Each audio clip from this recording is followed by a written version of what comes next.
नमस्कार, मेरा नाम हिमांशु धवन।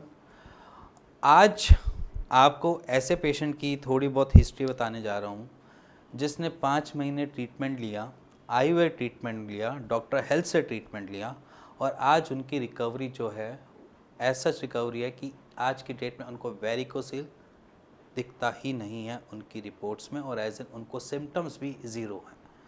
समझ सकते हो कि वेरिकोसील का ट्रीटमेंट अगर आप सर्जरी खोज रहे हो या सर्जरी माइंड बना चुके हो तो शायद आपने एक तरफ आयुर्वेद की तरफ जाना चाहिए।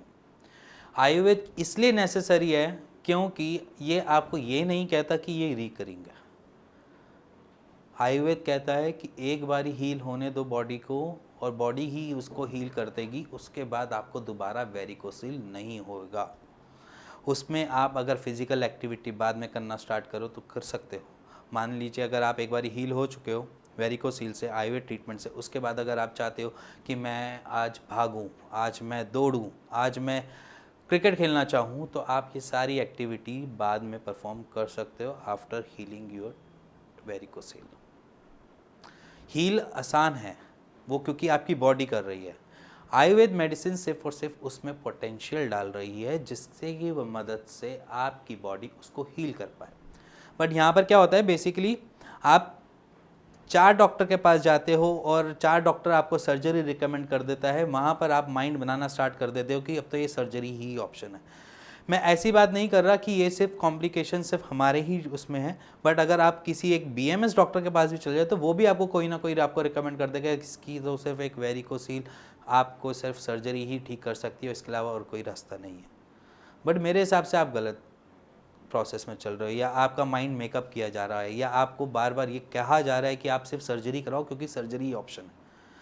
बट मैं यहाँ पर आपके सामने रोज़ एक ऐसी रिपोर्ट लाकर खड़ा कर सकता हूँ जिसमें सिंपल ये लिखा होगा कि पहले उसका 4 mm था, आज वो बिल्कुल ठीक हो चुका है। पहले 2.5 mm था, आज वो ठीक हो चुका है। मेरे पास एक हाथ बंधे हुए हैं। अगर मेरे पास अगर रेफरल पेशेंट आते हैं तो कैसे आते हैं, वो इसलिए पूछ के आते हैं कि क्या ठीक हो सकते हैं या नहीं। हमारे पास पेशेंट आते हैं तो वो क्या पूछते, पुराने पेशेंट से जो बात करके आए हुए होते हैं वही कहते हैं कि क्या मैं ठीक हो जाऊँगा, क्या नहीं होऊंगा। अगर किसी पेशेंट ने उसको बता रखा कि हाँ मैंने हील किया हुआ है या मेरा हील हुआ हुआ है, तभी उसको एक ट्रस्ट फैक्टर बनता है और वो आता है, हमसे पूछता है, हमसे क्योर लेता है उसका, और एंड द लास्ट उसको जो रिपोर्ट अपनी देखने को मिलती है वो एकदम से एक मैजिकल टर्न दिखता है उनको कि ये कैसे हील हो गया। आज की डेट में अगर आप आयुर्वेद में भरोसा रखोगे तो अपनी हर प्रॉब्लम को सॉर्ट कर सकते हो बिना किसी सर्जरी से, बिना किसी स्टेरॉइड से, बिना किसी ऐसी मेडिकेशन से जिसमें कोई नुकसान हो, या जिसमें ऐसी कोई ट्रबल, ऐसी कोई मेडिकेशन के बिना जिसमें आपको ना कोई स्टेरॉइडल, ना कोई आपकी बॉडी इफेक्ट होती है, ना आपका कभी लीवर जाएगा, ना आपकी कभी किडनी जाएगी, ना ही आपकी बॉडी के साथ चीड़-फाड़ की जाएगी। आप आयुर्वेद के ऊपर थोड़ा सा ट्रस्ट फैक्टर करते हो। अगर आज से 100 साल पहले चले जाओ तो कौन सी एलोपैथी थी, कौन से एमबीबीएस डॉक्टर थे, कौन सी ऐसी टेक्नोलॉजी थी जो आपको इन सब चीज़ों से क्योर कर देती। तब भी वेरिकोसील होता था, तब भी हैवी वेट लिफ्टिंग होती थी, तब भी अखाड़े चलते थे, तब भी सारी प्रॉब्लम्स होती थी, बट उसका क्योर जो था वो सिर्फ और सिर्फ हर्ब्स थी। बट यहाँ पर हम क्या है, चीज़ों को अपने टाइम की वजह से उससे बचते रहे। आज तक हम बचपन से बड़े होते तक हम क्या करते हैं, अगर फीवर है तो क्रोसिन की टैबलेट खा लो, अगर सर दर्द है तो डिस्प्रिन की गोली खा लो, निमोसिलिट खा लो।